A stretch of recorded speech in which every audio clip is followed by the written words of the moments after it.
him into today's finals as the fifth man in a five-man field. He is the defending champion. The top seed is Fred Jaskie, who had been bowling so badly recently, Fred had planned to quit the tour in the next 2 weeks. But now he needs only to win one more game to win the Brunswick Regional Champions Classic.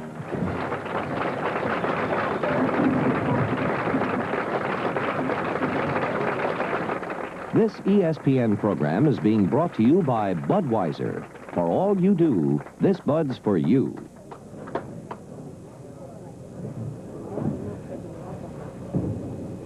Hello, everyone. I'm Jim Simpson. My career with the PBA began in 1964 on the Winter Tour.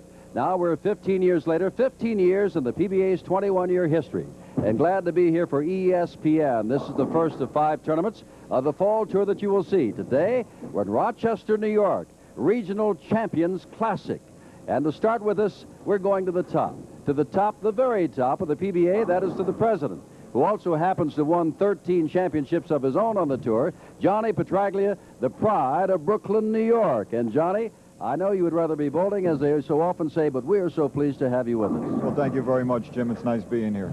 We have the ladder effect. There are 5 men here going for the $6,000 first prize, a lot more than what you used to get when you first started to bowl. But let us go to our first. I've already mentioned him. He's the Pro Bowler of the Year. At one time, he was in 21st place, Mark Roth, and he had a 300 game, and here is the 5th in a 5-man field. Well, that's true, Jim. He's just dominated the tour for the last few years, and what he did this week, he's done so many times before, and well, no matter what spot Mark's in, he's always a big threat to win the tournament. I would watch out for him today. All right, the man he has to bowl in game number 1 is Dale Glenn, who has won 1 tournament, and they call him the Eagle.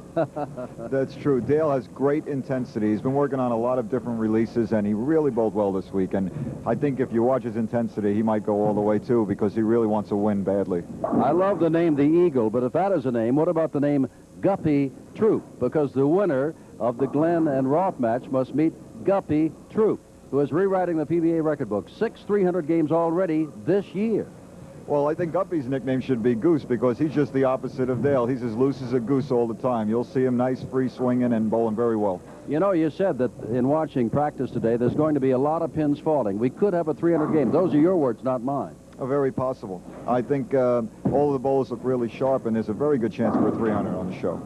The fellas in this, I said, are venturing into the land of the giant. That is Mark Roth, because the winner of the match, Guppy Troup against whomever, must now face Pete McCordic, who's never won a thing. True. Pete McCordic's never won a title, Jim. But on this particular pair that we're bowling on, he had a 289 during the tournament. He left a 10-pin on the 11th ball, so he almost bowled 300, and he really likes the pair. He'll be tough to get by. Well, I can top that, because Fred Jaskie had a 299 and left the 6-pin on his final ball, and he is the top seed. Yes, he is, and Fred has bowled great all week. I think from about the last 20 games, he led wire to wire. Nobody approached him. He was in such a deep slump, he was getting ready to quit the tour. He stuck it out. He won a regional about a month ago, finished 5th last week in another one. He just flew on a plane to get here in time and bowled 230 average right out of the gate. Mark Roth has won 20 PBA tournaments. The other 4 have won only 3 between them. Now, this is indeed into the land of the giant. But then again, they say the man who bowls first, as Mark Roth must. It is a tough, long way to go in a matchup such as this.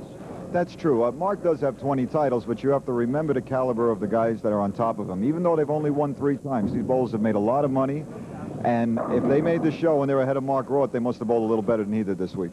This is a Regional Champions Classic. At stake is $6,000 plus a lot of pride, and for some, perhaps Pete McCordic, their first win on the PBA Tour ever. Johnny Petraglia and I will be right back to Rochester, New York.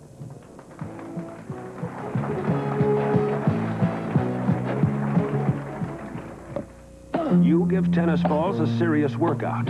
At Penn, we grind them to the core. You serve them. We fire them from cannons. You smash them. We crush them. You expect a lot from a tennis ball. We demand it. That's why Penn balls play so long, so lightly, so consistently. When you play Penn, you know they'll meet your standards. They've already met ours.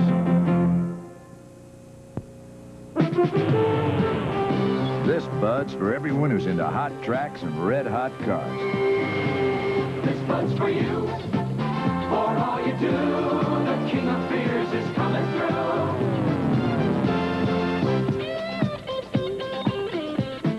Bud just for you. The Budweiser Spider and the clean, crisp taste of the king of beers. For all you do. This Bud's for you.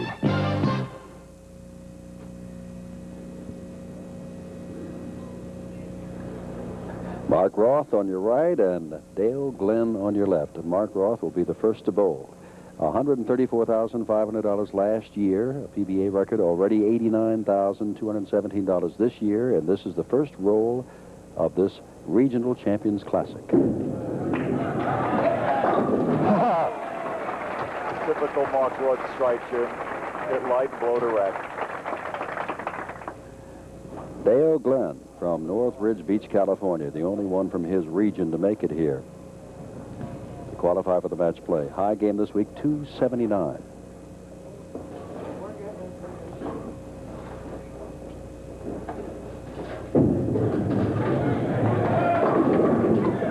Leaves the 10. That was a half 10, Jim. It's a pretty good shot. Lane 36 looks like it's going to play a little bit tougher today. All right, explain to me as he gets the ball. When you say tougher, for what reason? Well, it looks like lane 36 is hanging a little bit, which means that they can't get the ball to finish soon enough into the pocket to carry to 10. We'll see if it starts hooking a little more later in the day and becomes easier. Covers the 10, has his spare, but Mark Roth started off with a strike. $6,000 to the winner. Dale Glenn won in Detroit 4 years ago. That is his only tournament win.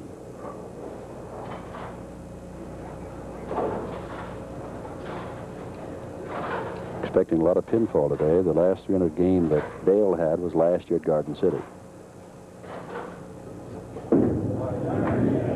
Good looking ball. Got him all. Got them all. Dip to 4. It's very evident that lane 35 is hooking a little more. That ball did dip in the back end. Now Mark Roth. Can you believe he had 23 consecutive strikes at one time this year to pull himself up from 21st place and then 23rd? There's that hook, and he has left the 10th. Also a half 10 for Mark Roth. Mark is a little bit deeper than Dale Glenn because he throws more hook, but still having trouble making the ball finish on the right-hand lane.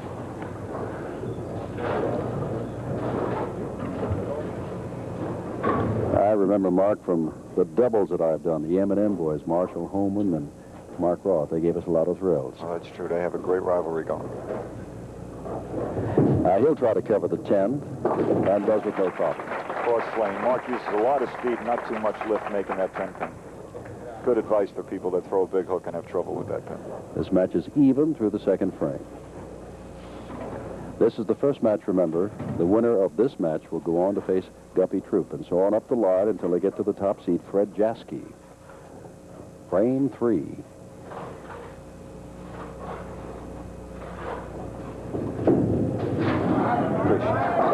Oh, it hooks in nicely. Yes, a great shot by Mark Roth. In fact, he almost left the solid 8. That ball was so powerful, driving through the pin so hard. He's going to be tough today. Keeps the pressure on Dale Glenn. Why do they call Dale the Eagle? He does an impersonation or impression of the Eagle. I don't know whether it's correct to say an impersonation or impression, but nevertheless, for some reason... Well, he actually does eagle calls out on the lane every now and then, Jim. Really gets psyched up. No, sir. No, sir. Oh, that's... Got the 1-2-10 left. All right, that's called a washout, Jim. That lane might be... that time, Dale moved in a little more, tried to go straighter at him, and the ball actually sailed on him. He's going to have to cross over, hit the head pin on the left side, send it into the 10 pin to convert it. Well, he says he has the ability to adapt to any and all conditions, and he says, I can execute with about 12 different releases. He's going to need a special kind of release here for this washout. May have it. No. Great try, Jim. He really did get robbed on that shot.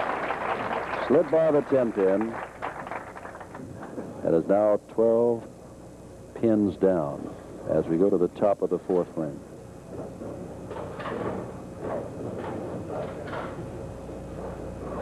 Important shot for Dale here. He has to really establish himself on his good lane.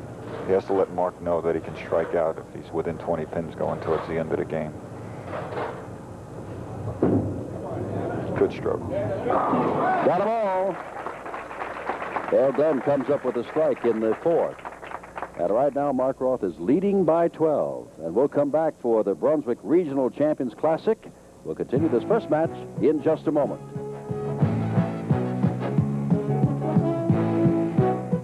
When I was a young man starting out in business, I thought that someday I would own the world. So I started to read the Wall Street Journal.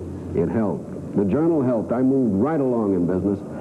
But after a few years, I realized that I wasn't ever going to own the world. And you know what? I didn't want to anyway.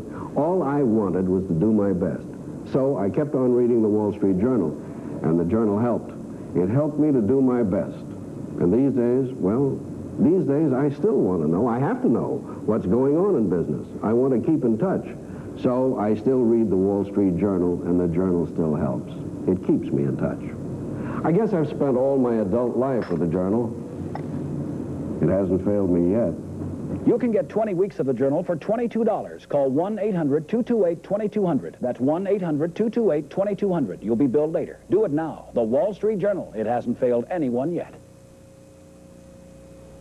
ESPN continues its coverage of collegiate football this weekend. Our highlight game, Minnesota at Michigan. Michigan knocked off rival Michigan State 21-7 last weekend. Minnesota upset Purdue and Mark Herman. Other games, Maryland and North Carolina State, Bowling Green and Kent State, and Southern U and Jackson State. But the subject for the evening is bowling, and here is Mark Roth, up by 12 pins in the fourth frame over Dale Glenn in match number 1. Important shot here, Jim. If he hits the tough lane, he could jump out to a quick 22-pin lead, and you just have a lot of trouble catching Mark with that kind of a lead. Well, he is not going to come close, is he? That's called the Big Five, Jim. It's not left too often, and it's almost impossible to make. The Big Five. Yeah, that tells you all. Mark knows.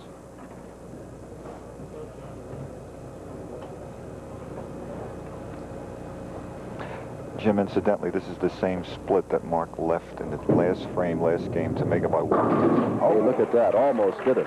Almost did it. What a great try. 1 in every 1,000 times that split's made. Well, he went from 12 pins up to even as he opened in frame number 4.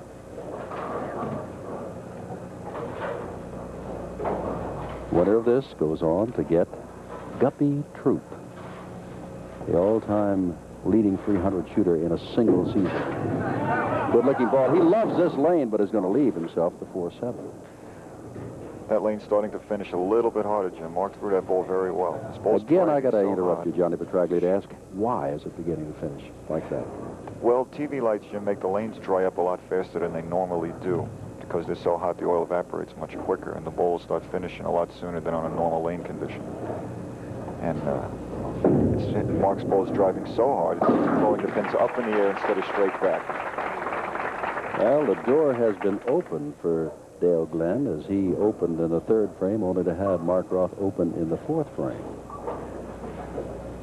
The key to this match, Jim, and probably the whole day, will be who can ever hit the right-hand lane. And that's where Dale Glenn is right now. Now, he left the washout last time. He had moved in. Let's see if he makes the proper adjustment.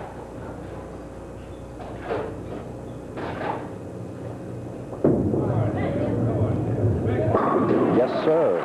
Great shot, great move. Looked like it moved about 3 boards to his right, threw it perfect. He was down by 12, in danger of going down by 22, and now Dale Glenn is up by 10 pins through the 5th frame. And going to his good lane, too. Dale Glenn, North Ridge Beach, California, remember, 33 years old, has a couple of youngsters named Tamara and Brennan.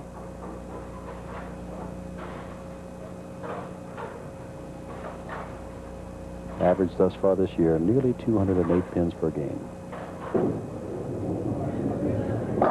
Hits the pocket, but leaves the 10. He left a half 10 that time, Jim. I think he forced the ball just a shade. Tripped the 4 previous on that lane. Didn't want to send it high and give the lead back to Mark sitting on the bench. Leads by 9. Best finish for Dale this year, 4th in the Ford Open out in Alameda, California. starting way left for that 10-pin. Yes, he shot it cross lane the way he's supposed to. Way left, way right. All spares should be shot. That's one of the corner. few things that the amateur will do that the professional does. You will see many amateurs do that, and most of the time they don't do what they should do in bowling. They're That's not true. quite cognizant of what should be done. Here's Mark Roth. By 9 pins, a good-looking ball, and gets them all. That time Mark actually moved deeper, gave it more turn than he normally does to get the ball back. Only a few people in the world can do what Mark does like that, completely overpower the lane.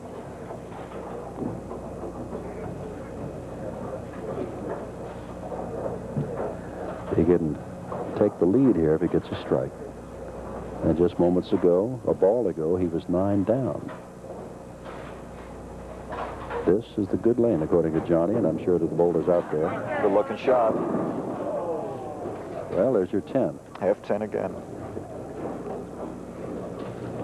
And again, I'm going to ask you for an explanation. You have said half 10 many Right, times. half 10 means that he hit the pocket, but not completely solid.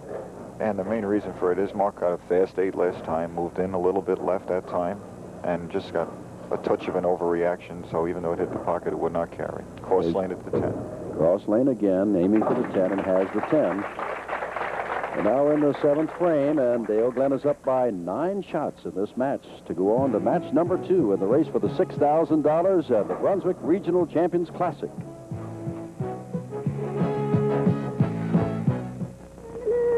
Yeah, I think Peace Corps is a good thing because it's personal. It's people to people. It's given me a different perspective on the United States and America's role in the world.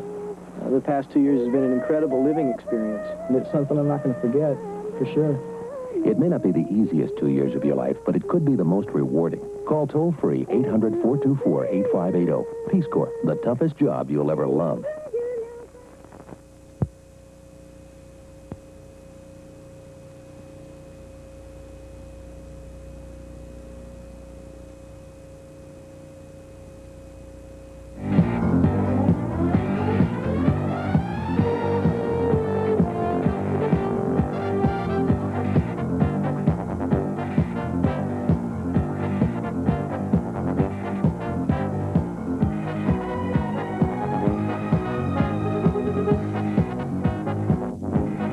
Next week, ESPN joins the PBA out in Battle Creek, Michigan. It is a $95,000 tournament out there, and Guppy Troup, coming up on this telecast, is the defending champion out there. Thereafter, we go into Indianapolis, Cleveland, and Syracuse. Hey, Jim, every bowler in this tournament had to win at least one regional title to be able to enter the tournament. So everybody here is a champion. Everybody's been here before. And that's why I keep saying it is a Brunswick Regional Champions Classic. Right, and there are 3 bowlers here who aren't eligible for the Tournament of Champions. 7th frame, Dale Glenn leading by 9 and leaves a rather difficult split, the 2 and 7. Right, that's normally left by a left-hander, but Dale hit light and got a bad break leaving that split up. However, it's much easier for a right-hander to make this than a lefty. Leads by 7 pins now.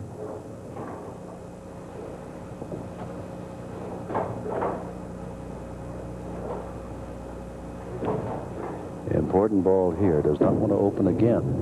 Uh-oh. Uh-oh. Went by it on the left side, Jim. The problem with that spare is you don't know what the left side of the lane's doing, and Dale just caught a bad break, didn't know whether it was going to hook or not. He is down by 4 pins now. This match is seesawed back and forth. Mark Roth has been up by 12 with a chance to go up by 22 and has fallen down by 9. And now he's leading by 4 over Dale Glenn. And Dale is one of the 3 bowlers who isn't eligible for Firestone. That's not going to help either, is it? 2, 4, and 5. Right, I think Dale's starting to get a little quick with his feet, Jim. Maybe because he's pressing a little bit, or maybe because he thinks he's a little bit lost on the lanes. He still has a little time, though, if he can get it together here. Hold his spare. Whoever loses this match walks away with $2,000, but without the opportunity of winning 6. Stayed alive. Big spare by Dale Glenn. He is now down by only 4 points, and Mark Roth up again. Mark is It's been incredible over the last 4 years. 20 PBA titles, we told you that, over $400,000 in prize money, the all-time PBA record for most wins in a single year, 8.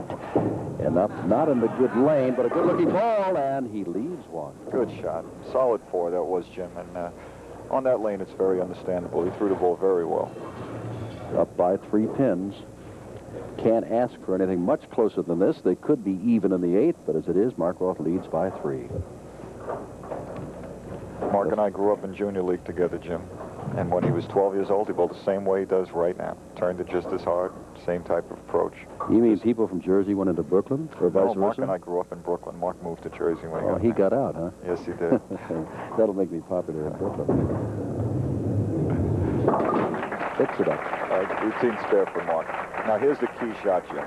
He's coming up in the 9th frame. He has a 3-pin lead. If he doesn't strike here, he could lose on the bench. Dale Glenn could get up, strike out, and lock him out. He wants to strike here to make sure that he cannot be locked out of the tournament or out of the match. Watching the top qualifiers after many days of bowling to get here. This is the lane he likes to be on, and he needed a strike, and he got it. Perfect clutch shot when he needed it. That's why he has 20 titles. Now it is Mark Roth, leading by 3 in the 9th frame against Dale Glenn. And let us watch his feet here.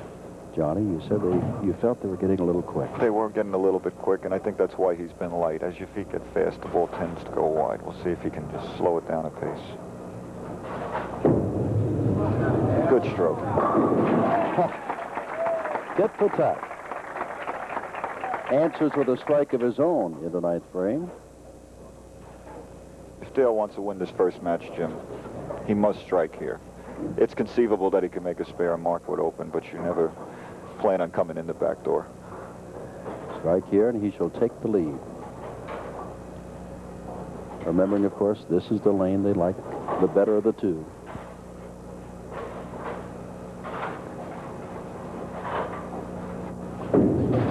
Nice, easy approach, good-looking ball, and leaves the 10th. About half 10 again.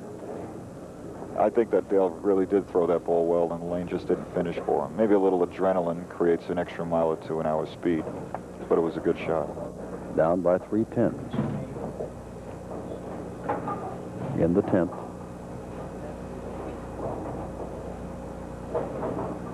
Cross lane for the 10th.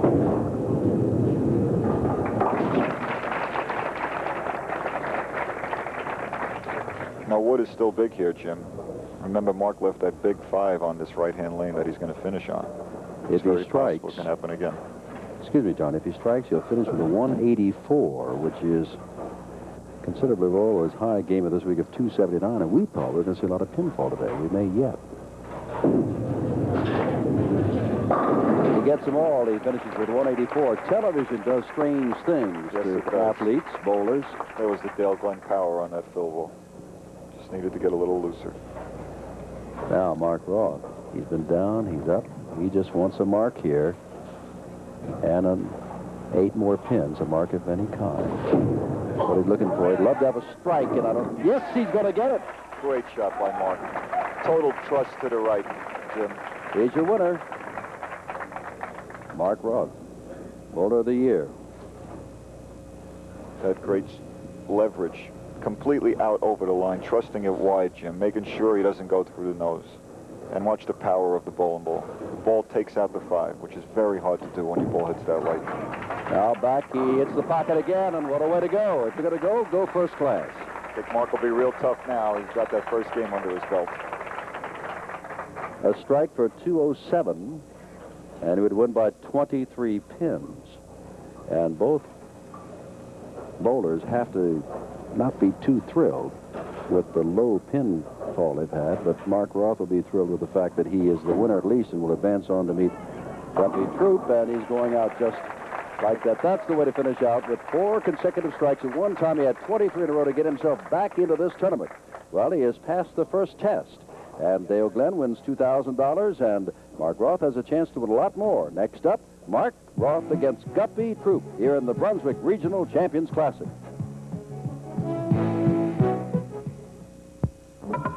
If anyone knows how to build a championship tennis ball, it's Penn. In fact, Penn makes more tennis balls than anyone in America. And tests them electronically for quality and response to give the serious player the kind of tennis ball he demands. Long play, lively bounce, and consistent performance off the racket. Penn, the ball to play when you're serious about tennis. We're going to take you on an impossible business trip. 26 cities in 25 seconds. You'll find an airport Hilton in every one of these cities. So the next time you have an impossible business trip, remember Hilton. We can make an airport a great place to get your feet back on the ground. There's no place like Hilton.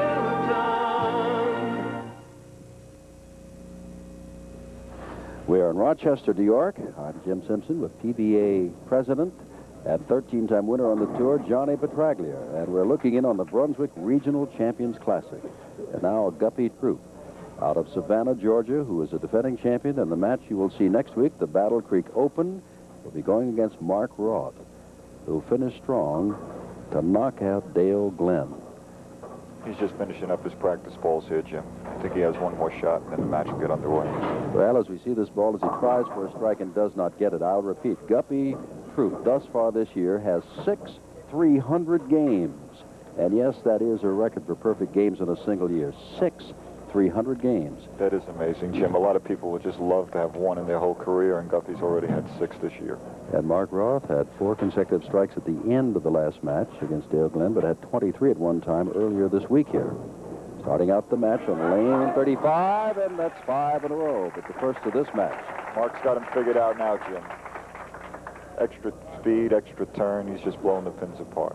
Well, you know, Fred Jaskie's sitting back there, and I don't know if Mark Roth will get all the way through, but it's tough to be sitting back and only have to bowl one game. Mark Roth has to roll 4, but you get to know the lanes better and better and better. That's exactly right. That's why the leader always has a big problem winning his match. Guppy Troup. Well, he does not start out the right way, leaving the 3 and 6, but I might say, before we forget it and the match gets too hot, that Mrs. Irene Troup, his mother, has flown up here from her home in Columbia. And it's time in a life. I want to tell you, it has been rainy, foggy, and everything else. And for a first time on an airplane, today was not the day to start out. But she is here, and she's happy, and she's watching her son. That had to be an experience. Cross lane for the 3-6. And the oh my, he opened in the first frame, as against a strike by Mark Roth. Already, Guppy Troup is down by 11 pins. He used a harder ball that time, Jim, so it wouldn't hook as much, and he was trying not to chop the spare. That's take the 3 off the 6, and he actually overcorrected. I wonder why on the PBA biographical data sheet it says, superstitions, he wears loud pants. We've already told you that he is the defending champion, where we will be next week in Battle Creek. Mark Roth is the defending champion here. Well, he's not starting out well at all, is he? That's the 3-6-7-10, Jim. A little soft on both shots. Now, this is a fairly unusual split, but not really as tough as it looks. Now, the reason he hits the nose, you'll see right at the foul line, his leg becomes very stiff. No knees in the shot. Just stiffens out, and that makes him pull it up toward the nose. Boy, you could really see that left leg, just stiff as a board. Right.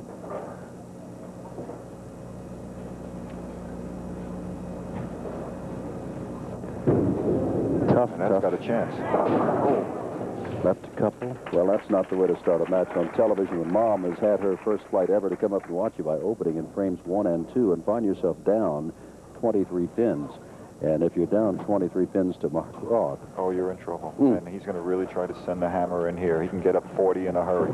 He is not a nice guy when it comes to doing that, as he leaves himself the 7 pin. He wanted them all. That was a good shot, Jim. It ended up in the same place that the ball on 35 where he struck in the first frame did. It's called what we call in the game a short 5-pin. The 5 slid over and stopped before it hit the 7-pin. It was still a powerful ball. Big break for Guppy. Keeps him only 23 down right away.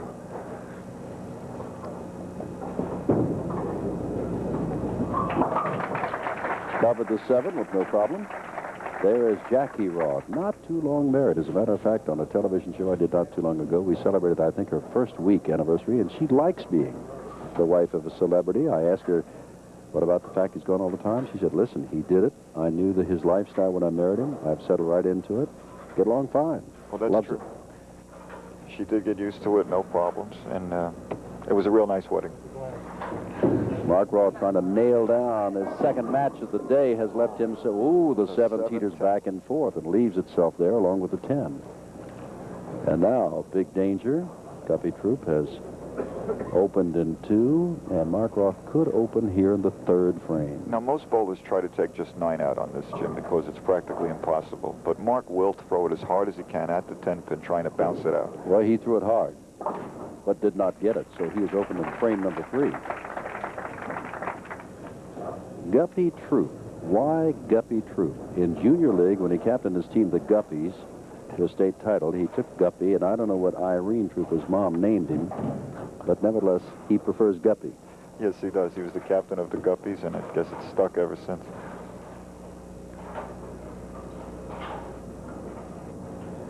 Down by 10 pins. He was down by 23. Well, stay outside, isn't it? The 2-4-5, Jim, he a little more speed and a little more angle, and he just overcorrected a little bit, but a much better shot. He's thinking. That's the important thing. You must keep your game together when you're on TV after you make 2 bad shots. If you stop thinking, you just never get it back. Well, here's a man with those 6 300 games this year, and he is in danger of opening in his 3rd consecutive frame. Very choppable spare. Let's see if he choppables it. Yes, sir. Yes, sir. There's his first mark of the match. There, right over his shoulder there, is his mother. This is Irene Troup. Jim, this match is only 10 pins apart. We're off to a slow start, but yet a very close game. I can't believe it, because you and I, after watching practice and you having rolled here, firmly believe we would see a lot of pinfall today, and we're not seeing a lot of pinfall today. Well, that's true, Jim. Now, if one light is hitting a certain part of the lane with a little more intensity than another, it can dry up one spot quicker than another. Looking for his first strike of the day, and has it. It's called tripping the ball. Holds himself back into this match. Mark Roth still up by 10 pins, and you're looking in on the 1979 Brunswick Regional Champions Classic, and we'll come back in just a moment.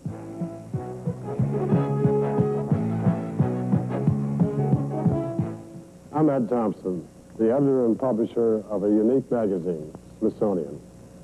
More than the official magazine of the Smithsonian Institution, it's a voyage of discovery. The curious, probing minds of our editors share with you their exploration of the human race, of life, the arts, secrets of the past, the universe, and hopes for the future. Join the voyage by joining the Smithsonian Institution as an associate member. For only $12, you'll receive 12 issues of Smithsonian, discount on books, gifts, and travel opportunities.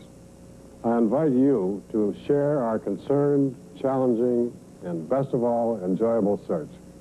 For your associate membership and a year's subscription to Smithsonian Magazine, call toll-free 1-800-528-6050. That's 1-800-528-6050. Call now. You'll be billed later.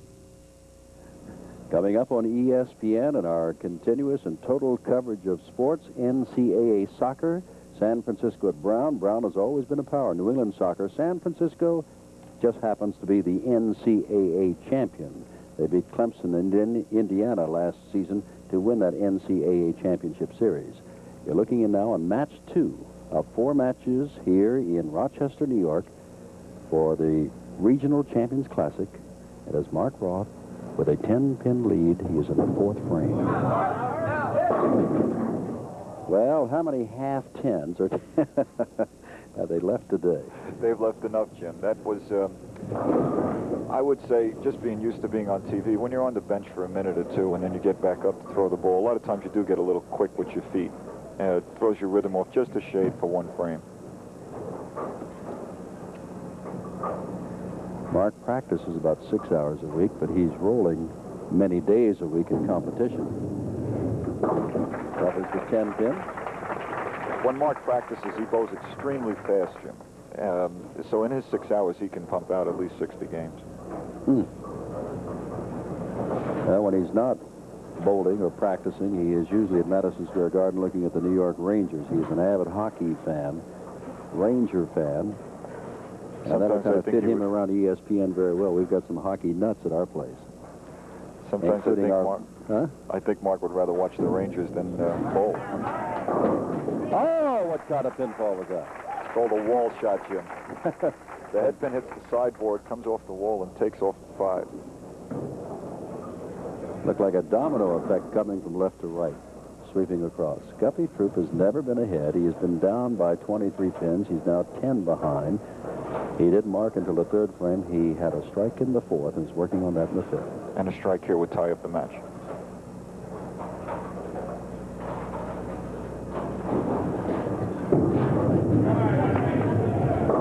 Well, he was shaking his head before the ball hit head on.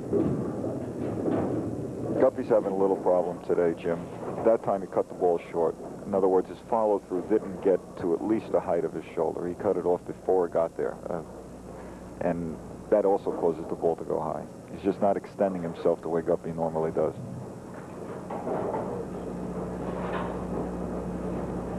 He's 6'10". Perfect spare. Still down by 10 pins. He's still in the match, Jim. He's only down 10 pins, but you can't let Mark keep sliding like this for that long. Sooner or later, he's going to throw 3 or 4 in your face, and you got to stick with him. Well, I think Guppy, as we said, is just as loose as can be. He said he's trying to stay loose this week. It's possible he's a little nervous in front of his mother. Well, watching him for the first time. Also, he said, I want to make the telecast. That might be in his mind also, the combination. But a good ball will help him a lot, and he's going to lead the 4-7. Irene Troup behind him. Well, a good thing about Moms is she's glad to see him, whether he wins or loses. That's true. That's the good thing about Moms.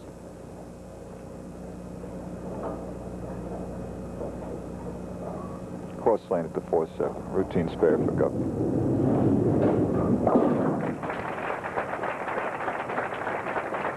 All right, a 12-10 lead now for Mark Roth through the 5th frame, and Mark is up in the 6th.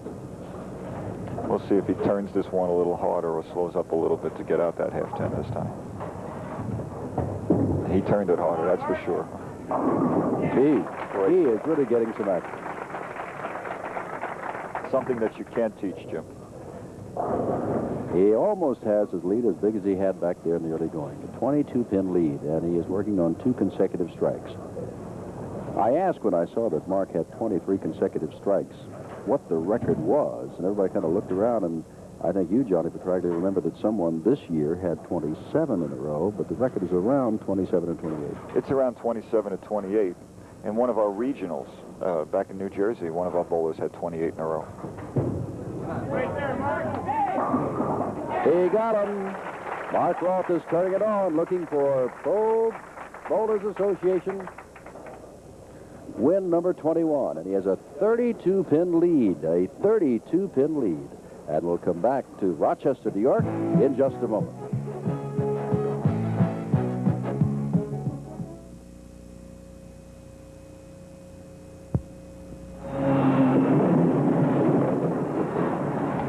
Joe Wheeler is a construction engineer and a Coast Guard reservist. In his job, he coordinates vital phases of construction. As a reservist, he helps save lives and is part of a team communicating vital weather information. The 2 weeks that he takes off every year to fulfill that obligation are weeks well spent, learning to handle emergencies and make decisions under pressure. The next time one of your employees needs 2 weeks off for guard or reserve duty, think about it this way. Working for us makes him work better for you. Okay, back the crane in here. Bring it in. All right, we got it. Mr. Forbes just called, and he wants that first floor finished by Friday. Call him back. Hold it, Joe, and tell him we'll have it ready Wednesday. A public service of this station and the Advertising Council. We have tennis on ESPN coming up. The University of Southwest Louisiana Tennis Classic. There are 4 colleges there, including Trinity, which has turned out an awful lot of top stars, including Dick Stockton. And as a matter of fact, they've got the NCAA champion down at Trinity right now. So tennis. And you'll see all kinds of tennis on ESPN, but this is the University of Southwest Louisiana Tennis Classic coming up. Right now we're in the Brunswick Regional Champions Classic, and Guppy Troup needs about 4 strikes in a row to get back into this match and draw even with Mark Roth. In the 7th frame. Good-looking ball, and gets one of those 4 he needs. That's right. Great shot, Jim, coming off the bench. If he wants to have any chance to be this year's Regional Champions Classic, he must strike on this ball. If he doesn't, it would put him max in the 190s. Mark is already in the 2-0s if he would just stay clean. Pressure shot for Guppy coming up on his good lane. Well, I think you've said it all with this watch.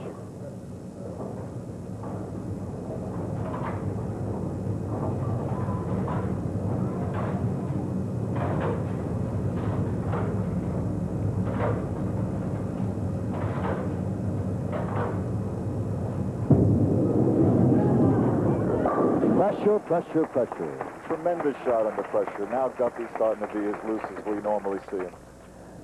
Down by 22 pins now.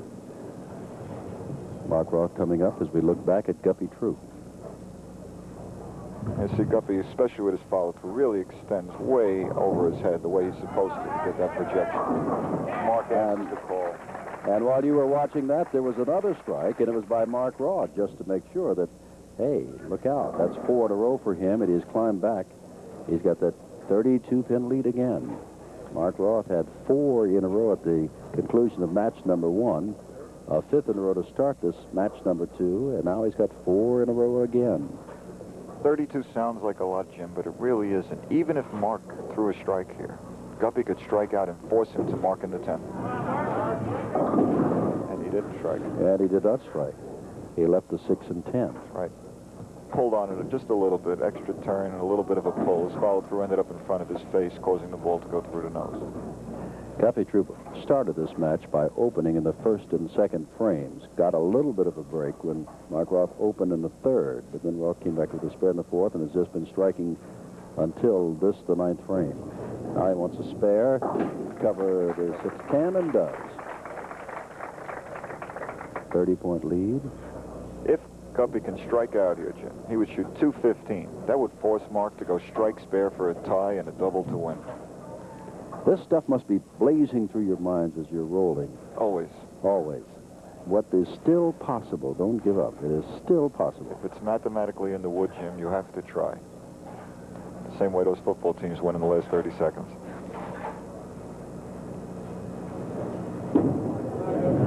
Could be. Yes, sir. Guppy is definitely answering the call now. The last 3 shots were super pure shots, and now he's finishing on his good lane. I think he has his looseness back. It's going to be a great finish. 20 pins down, but he can, as Johnny has said, put a little pressure on Mark Roth. He must get this first one, Jim. If he doesn't get this first one, Mark doesn't even need a spare. But you said that in the last frame, that he must get it. Well, Every here's one of another them is a must situation.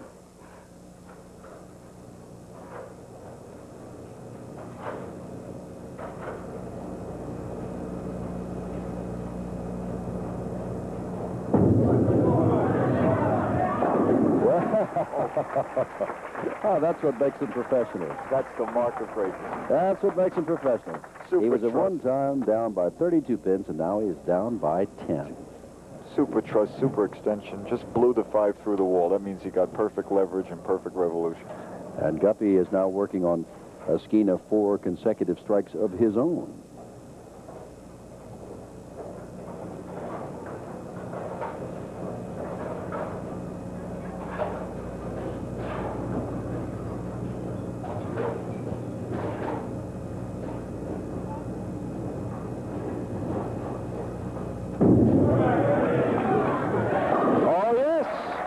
Shot, Jim. When he really needed it, he threw that one better than he threw the last one. If he can strike on the fill ball, he can force Mark to double to win this match. How about that? 5 consecutive strikes. Down by 32 pins to the 6th frame. Had strikes in 7, 8, 9, 10, and is on his final ball in the 10th.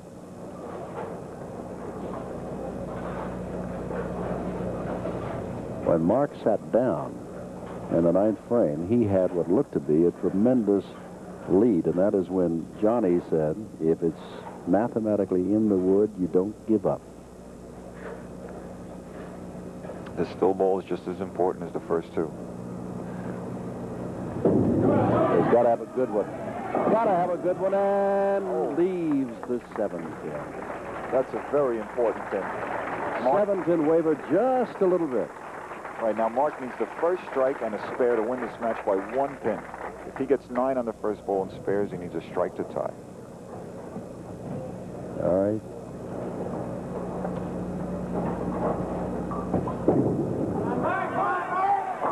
That's it. He needed a strike and winds up with the strike. Jim, he threw that ball harder, turned it harder, did the thing that you can't possibly teach anybody, and that's why he has 20 titles.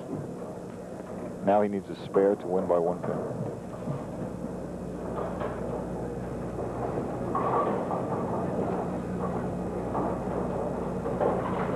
Stand by. Mark Roth trying to go on and beat Guppy Troup. Well, he went out, closing him out right there. Mark Roth has now won his 2nd match of the day in the Brunswick Regional Champions Classic. He is the winner. Guppy Troup wound up with 214. Mark is in the 220s right now. We'll finish it up here.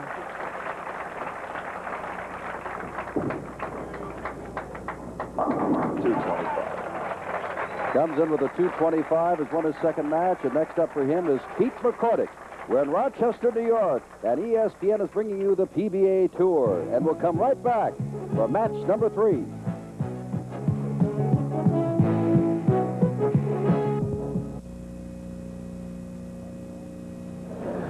Mark Roth, 225. Guppy Troup, 214 in match number 2 of the 4 you'll see today. I'm Jim Simpson, along with PBA President and Tour veteran and 13-time winner Johnny Petraglia. We're in Rochester, New York, and in your picture now is Pete McCordic, who's out of Houston, Texas, only 25 years old, and no, he has never won a title. He has finished 2nd twice in his life. He's got a twin brother by the name of Paul, and about the only reason why you can tell that it's Paul from Pete is right-handed and Paul is left-handed. But what can you tell us about Pete as a bowler?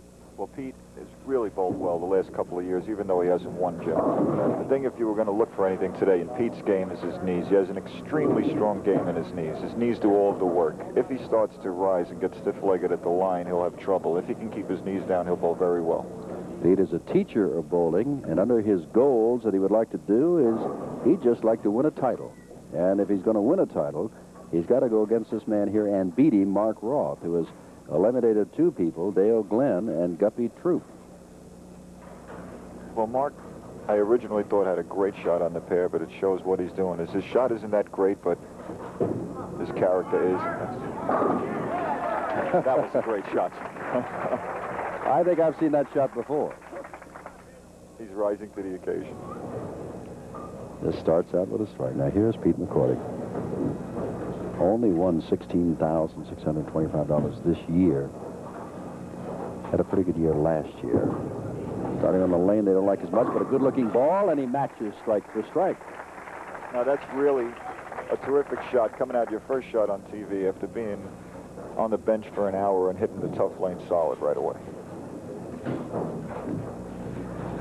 Pete said that after the first 3 games of last night, he changed balls, and that really made a difference for him, and he was able to wind up as seed number 2 of the top 5. Yes, in fact, he changed balls in the match against me. He struggled for the first part of the game and then struck out. Oh, the 7 was a little reluctant, but did go. Right, that was another good shot.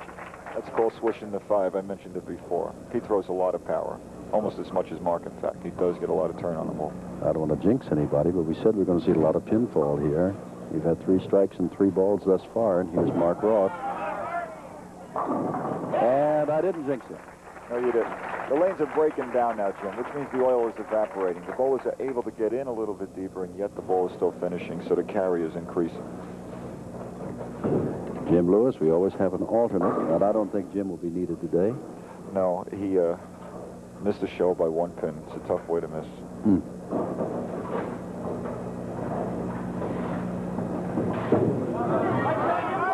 Good-looking ball. Good-looking ball. They're now starting to carry the way we expected them to, Jim. Tell you what, this is going to make the job that I have and Johnny Petraglia a lot easier. We're just going to sit back and say good ball and wow and look at that because they're rolling strikes. That's true, and our statistician, Jimmy's certain he's going to have an easy job, too, if he's just got to make X's. That he can understand, huh? Uh-oh. Uh-oh. Yes, sir. Now, that's a little bit different than a swisher, Jim. That one's called a can opener. When you turn the ball that hard, you can get your pins to work that well. Now, watch the amount of leverage he gets here, Jim. As he comes through the shot, knee into the shot, super turn, extension over the line, and just opens the pins up just like a can opener. Great shot. We are in the 4th frame, and all we've seen is strikes.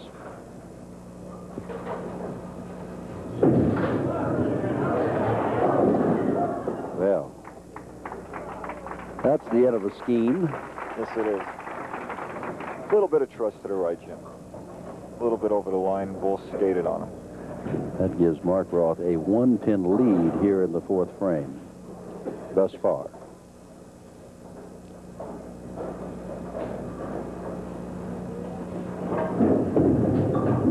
It's hard to keep those feet slow when the adrenaline starts to run.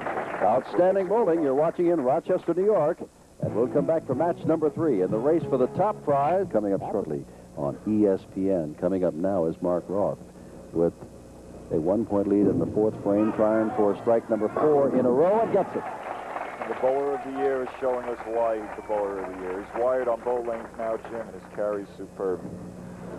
Before we started, I asked Johnny Petraglia about Mark, who's been the bowler of the year for the last 2 years. I said, what about this year? And he said, well, he's got a good shot at it. Well, he can get a better shot at it if he wins this tour event here, his 21st. He could almost wrap it up here if he won here, Jim. It would be his 5th title of the year. Yes, it would. It would leave a couple of bowlers would have to win every other stop for the rest of the year, even to have a chance. Hey, there's the 10 again. Well, he got all the way to the 5th frame before the bugaboo reached up and got him, but he's got an 11-pin lead through 4, and Pete McCordic up in the 5th. Make that a 10-pin lead. Beg your pardon. All right, it's still a close game. Pete's still in the hunt very much. He's still going to finish on his good lane, so this is a very close match through the first half of this game. Gets his spare. Dale Glenn, beaten by Mark Roth in match number 1, wound up with $2,000. Guppy Troup, who was beaten by Mark in match number 2, wound up with $2,500. The loser here gets $3,000, and then they go into battle for the $6,000 first prize.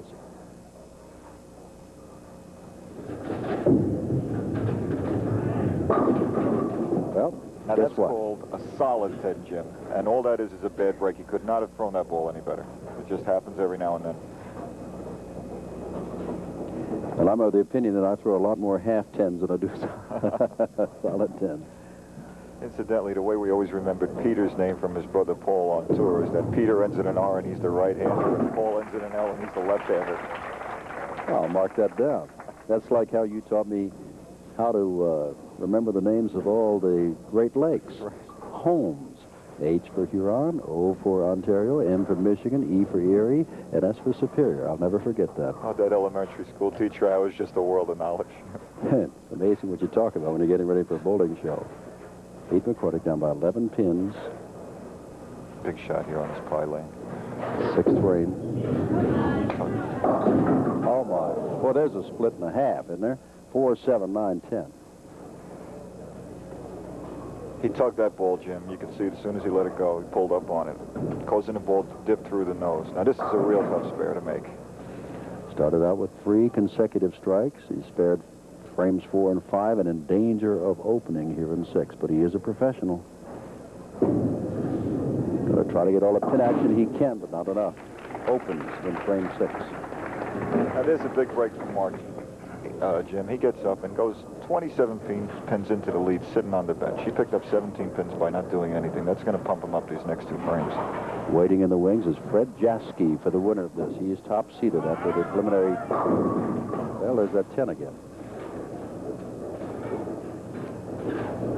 Leaving the corners in this house was pretty common during the week. In fact, the only reason the scores weren't higher was because of that pin. The back ends did finish so hard, they have to get so much angle away from the pocket that you leave a lot of 10 pins. The defending champion of this Regional Champions Classic is the man in your picture right there, Mark Roth, who right now has a 26-pin lead over Pete McCordic. Trying to cover the 10 and does for his spare. Mark's just hitting the pocket every shot now, Jim. It's just a question of whether he carries or not as far as the score that he's going to bowl. However, Pete McCordic can still strike out for 242. If that did happen, Mark would still need a triple to win the game. So this match is still very much in the wood.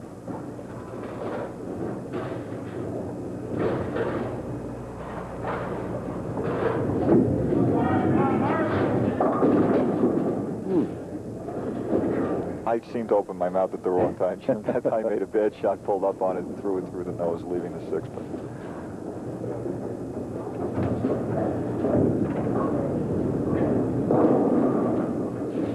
Next up for Mark Roth or Pete McCordic, Fred Jaskie, who's only won, well, less than $8,000 this year. He was going to quit. Now he's got a chance to win it all.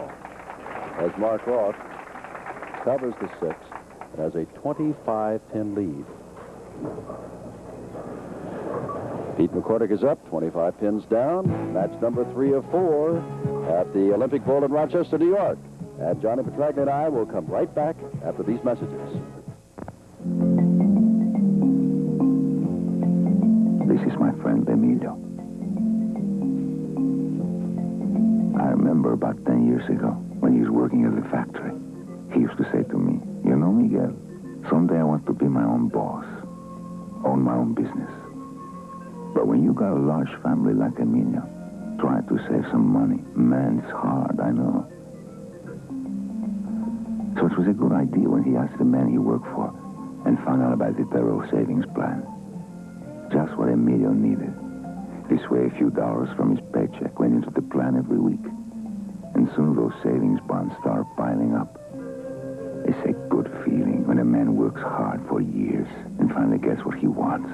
Like Emilio, all you need is a little luck, a little plan, and a good dream.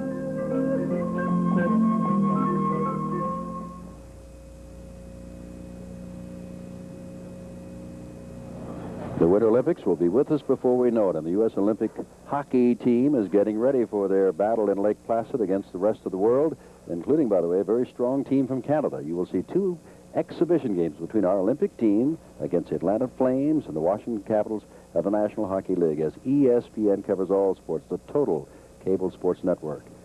Up is Pete McCordic, who needs 4 strikes in a row, and he is in the 7th frame just to catch Mark Roth with that 25-pin lead.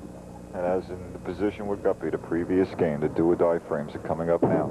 And Guppy almost did it. There's a good-looking ball. And here comes Pete right with him.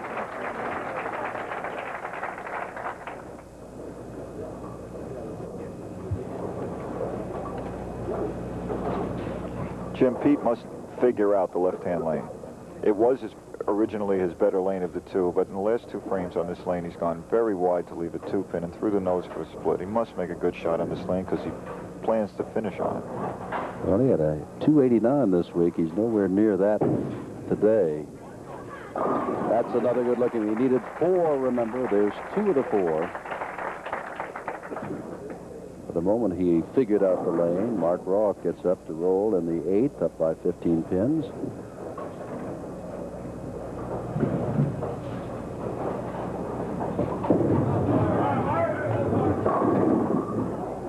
At flat 10 again, or half 10 as we call it. I think Mark might be getting a little quick with his feet again. He had a big lead at one time of 26 pins. It's down to 14 now. He has had a lot of cross-lane shots like this, trying to cover that 10 since we first came on the air. He's left the 10. All of them have a number of times. Left to right, covers it perfectly. Now, Jim, he's in the position again that he was in the first match. If he doesn't strike in the 9th frame here on this left-hand lane, Pete McCordic could get up and shut the door on Mark Roth. He must carry here to protect himself. Mark's possible score is 246 and Pete's is 242. So even though it's a 14-pin game, it's a lot closer than it looks. Well, Johnny has spelled it out for you, and with that in mind, here is Mark with his must.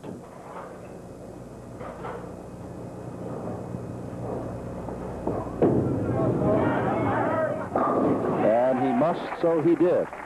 So far, Jim, every time he had a must strike, he's gotten it. He hasn't missed yet. Well, there's a must strike for Pete McCordic, down by 14 pins. We told you he needed 4 in a row. He has 2 of the 4. He's in the 9th frame.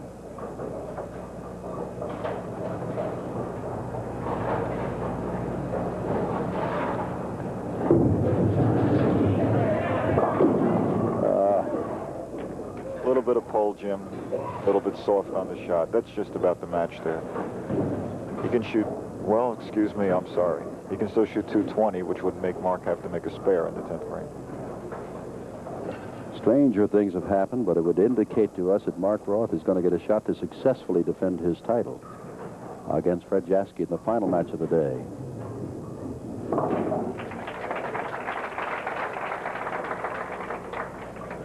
Down by 16 pins, Pete McCordic. Pete's possible score is 220, which would make Mark need a spare in 5.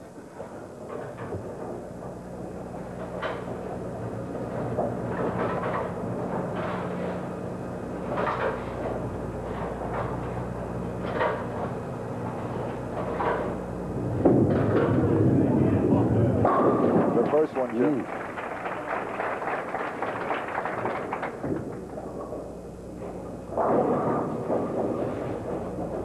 Warming up in the wings, Fred Jaskie.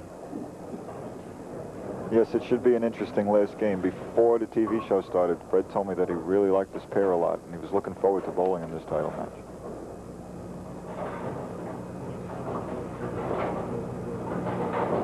Pete McCordic, though, has his own problems first. Good-looking ball, but leaves that 10 again. Solid 10, Jim. Couldn't have thrown it any better. That's 2 that he caught in this game that really were costly. Jaskie getting ready. He's next up. Mark's objective, stay behind the foul line, knock down 8 pins. Well, it looks as though Pete McCordic is going to wind up with $3,000 as Mark Roth comes up just to try to shut the door and has left himself quite a little opening here. He needs one of them.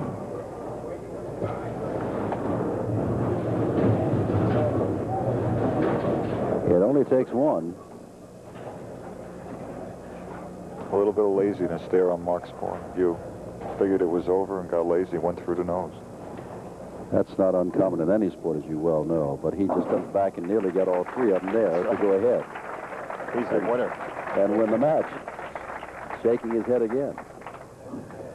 Mark Roth has wound up with a 214. Pete McCordic with a 210. And coming over now is the man who had a 299 game, a man who was a top seed and is going to roll for the first time, and he has only won 1 tournament in his life. And that is Fred Jaskie in our final match for the $6,000 first prize against Mark Roth. And we'll have that in a moment.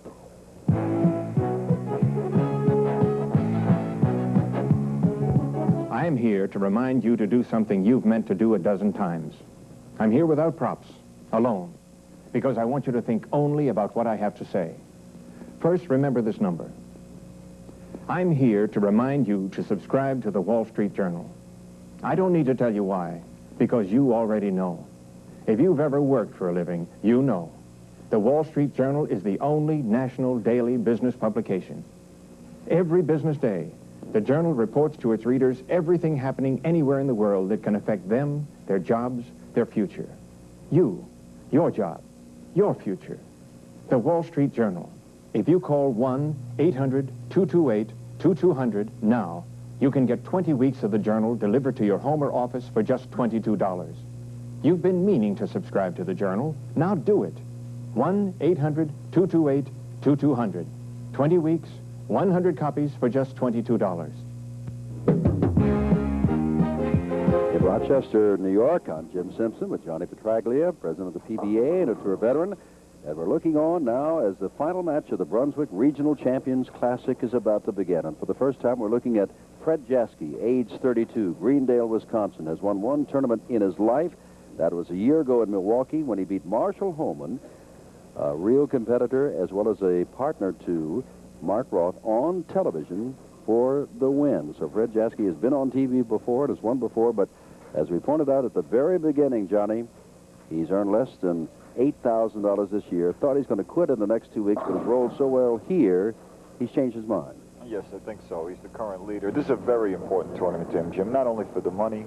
It would put him back in the Tournament of Champions, which is a possible $30,000, and also for a confidence builder to be a multiple champion, to have your second title.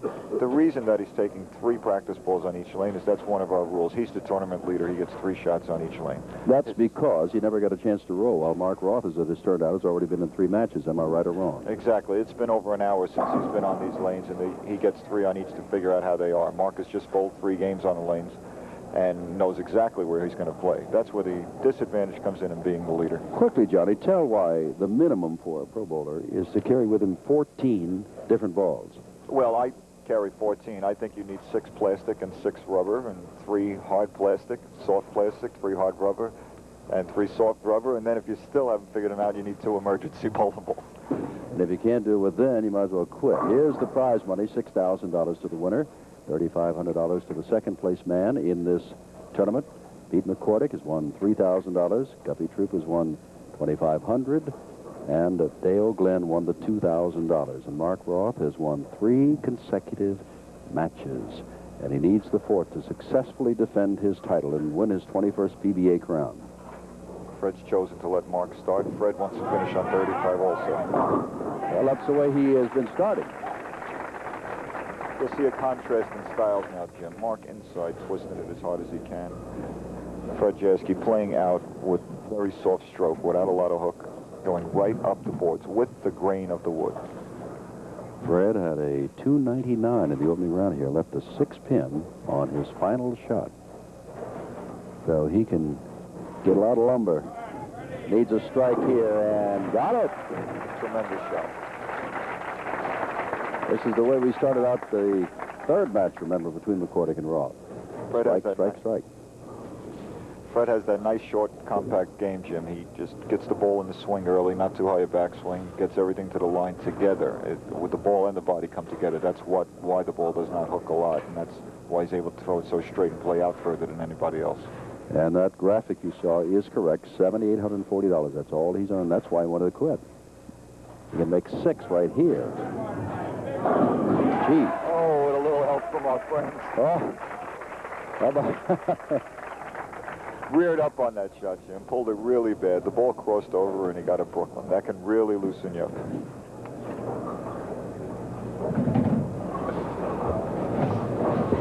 Remember, next week on ESPN, we'll be in Battle Creek, Michigan, watching the same kind of bowling excitement.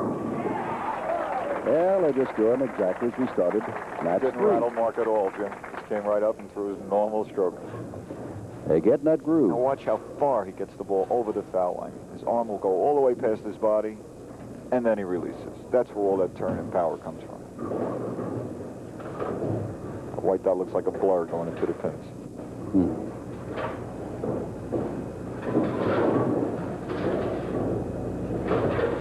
One of the 2 greats of the sport, dominated for the last 4 years, and probably will again this year, and gets another strike. Rolling, Jim, just like he did in the previous match. Mark is the type of bowler, he's been there 20 times. He smells victory.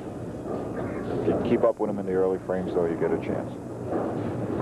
Even Fred Jaskie will tell you, if Fred Jaskie wins this, it will be an upset. Fred Jaskie was about to quit. He's only won 1 tournament. Mark Roth has won 20. 4 this year. But Fred's right on there. Fred's right on there. Well, I think Fred's planning on an upset, Jim. He couldn't have thrown that ball any better. We've gone through 3 frames, and we have seen 6 strikes, 3 by each man. He's throwing the ball just a little bit harder than he did in the tournament, probably because the lanes are hooking a lot more than they were in the tournament, and he's trying to play the same angle that got him to the lead in the first place. Fred Jaskie, a member of the Marine Corps before joining the PBA. Top player for 3 straight years at the University of Wisconsin, Stevens Point. Now lives in Greendale, Wisconsin. 32, has 3 children.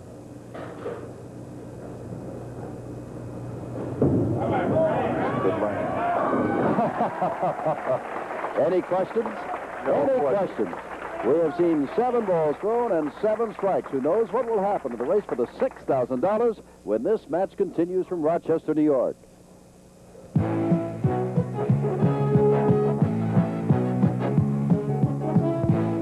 You give tennis balls a serious workout. At Penn, we grind them to the core. You serve them. We fire them from cannons. You smash them.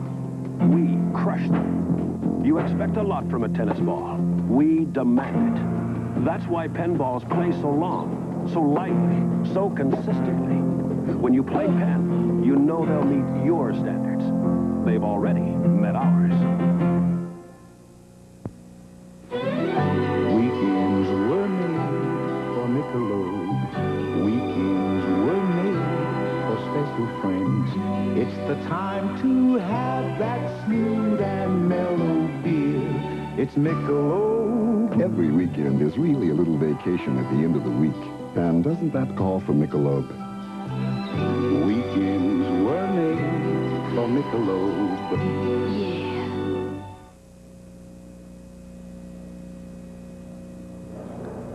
Well, you're watching or have been watching the top 5 finishers here. Here are the other finishers. Take a quick look along with us. There's some great old names, like finishing in 14th was Dick Weber, winning $1,100 here. George Pappas was in 15th place. This year's Firestone champion. Mm-hmm.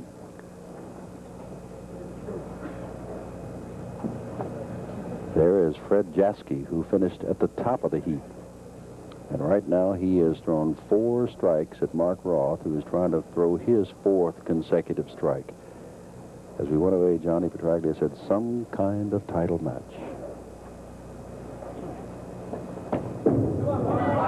It's good. Some kind of title match. Oh, this is going to be a heck of a game, Jim. Fred, super pumped, and Mark just wheeling. The more games he bowls, the better he throws the ball. Need I tell you, it's all even. I think that's obvious. Next week, ESPN will be in Battle Creek, Michigan. After that, Indianapolis, Cleveland, Syracuse, as we follow the fall tour. Looking for number 5 in a row and does not get it. Jim, that's a solid 8. It's called the only legal wrap in bowling. The ball will drive so hard through the pins that it will chop the 5-pin straight back, and the ball is supposed to deflect a little bit to the right, but Mark's ball hits so hard it just goes straight back. You can just see go right by there. Well, that stops his scheme. Jaskie's still to throw in the 5th frame. Now trying for the 8. Covers the 8.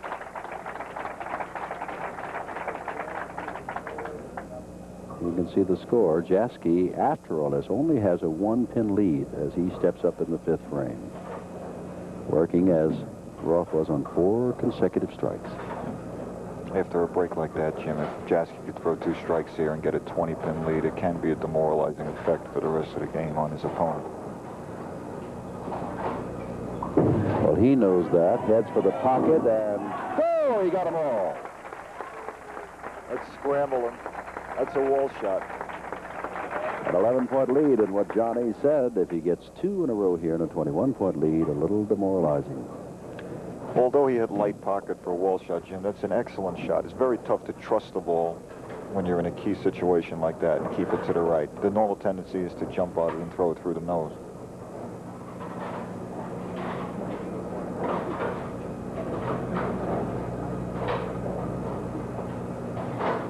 Mark Roth is not even looking. He is looking back. Looking back. Not looking even now. There it is. He can tell. Well, Fred said he liked this pair, and he's really showing it, coming out with the first 6, taking a 21-pin lead. Now Mark Roth in the 6th. He had those 4 consecutive strikes and then left what Johnny calls the solid 8, as the ball had so much power carried right by it.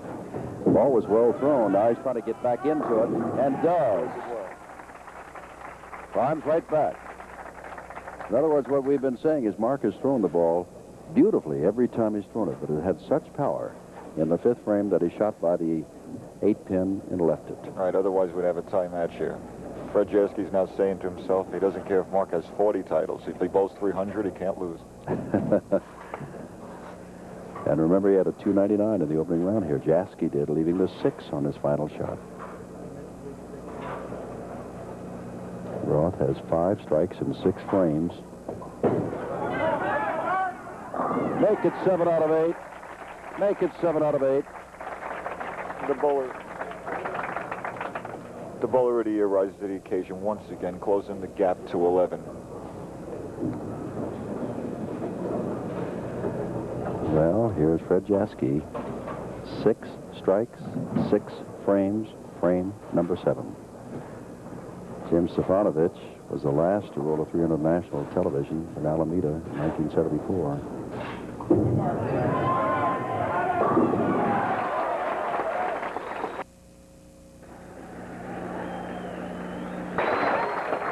Stefanovic was in Alameda, California with that 300. Before him, there have been 2 others, 3 total. And right now, Fred Jaskie, who was going to quit this tour because he was doing so well, so poorly, is now doing so well that we're talking and looking up in the record books of the last 300s ever bowled on national television. According to the best of our knowledge, only 3. And the last in 1974, Jim Stefanovic.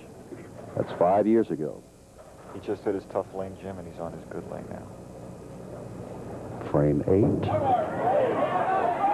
8. Oh, what a shot.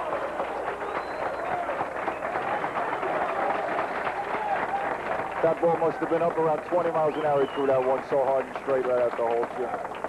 Great shot. Hold your breath. Mark Roth is looking for a little opening if he can get it, but he's got to stick right with him by rolling strikes himself. Oh, that's true. Fred's not out of the woods yet. There's the 10, and Roth hangs his head. Hangs his head.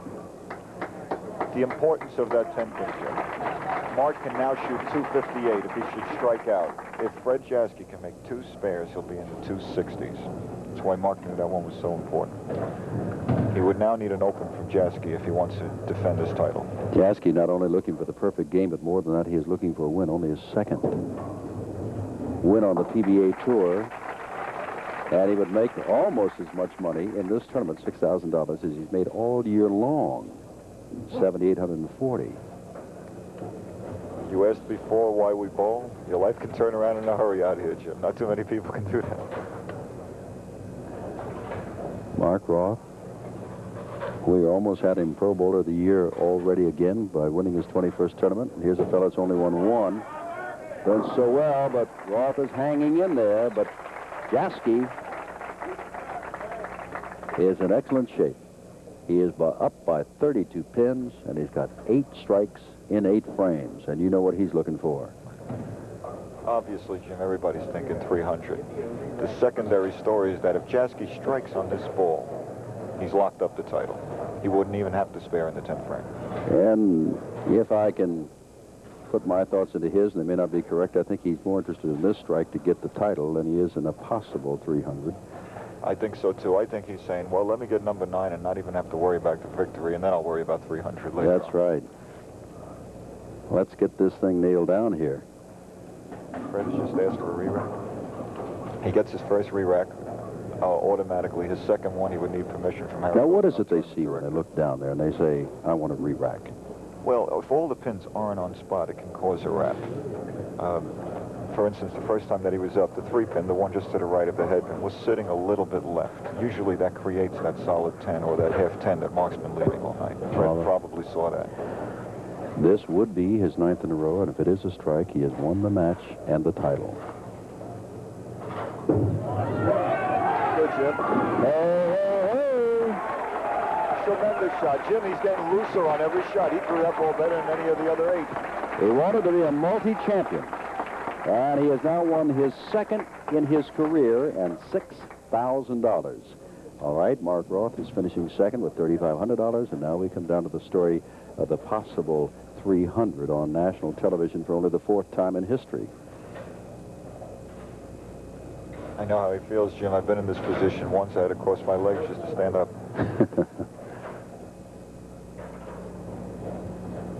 Well, good lesson for all amateur bowlers. You're not completely ready no matter what the situation. Step off the approach, get your composure back, and then get set. all sports. Standing over a golf ball, standing in the batter's box, ready to serve in tennis. Make sure you're ready. This is for his 10th consecutive strike. It is the good lay, and they're rooting for him, but does not get it. Does not get it. We will not get the 300 game, but Fred Jaskie has put himself into the winner's circle for 1979, and what a prestigious tournament to win, the Brunswick Regional Champions Classic. Only his 2nd title in history. And the last time he won was last year in Milwaukee, and also on national television when he beat Mark Roth's partner in doubles, Marshall Holman. He didn't throw that ball very well, Jim, but it's very understandable. Trying about 300 on TV, the pressure just builds with every shot. That is open in the 10th frame to finish with a 266. Tremendous game. Fred Jaskie is definitely a champion. Mark Roth can wind up just 8 pins behind him, but not after that ball, even though he gets a strike. When you beat the bowler of the year to win your 2nd title, you deserve it. And especially to remain cold for so long while the first 3 matches go on, and you get that 3rd extra ball on each lane just to get yourself into the groove, whereas Roth had been bowling through 3 previous games, had been under pressure, had come on in to win. Jaskie was just watching. Well, Roth is just showing him next time around, friend. He's going to win this. He's only going to lose this game by 8 pins. That's what I say, yeah. In the 9th frame, Jaskie, working on his perfect 300, was up by 42 pins. If Roth strikes out here, he will have won, as Johnny said, by 8 pins. So if it's mathematically in the wood, look at that. Look at that. It is all over, and our congratulations to Fred Jaskie of Greendale, Wisconsin. He has won $6,000. He's defeated the Bowler of the Year, Mark Roth, who wins $3,500 in the Brunswick Regional Champions Classic. And we'll come back to Rochester, New York for the presentation of the check in just a moment. In the bowling world, Johnny Petraglia is with me this week. And Johnny, this is your first trip on the summer tour, and I guess it takes you a while to get back in action.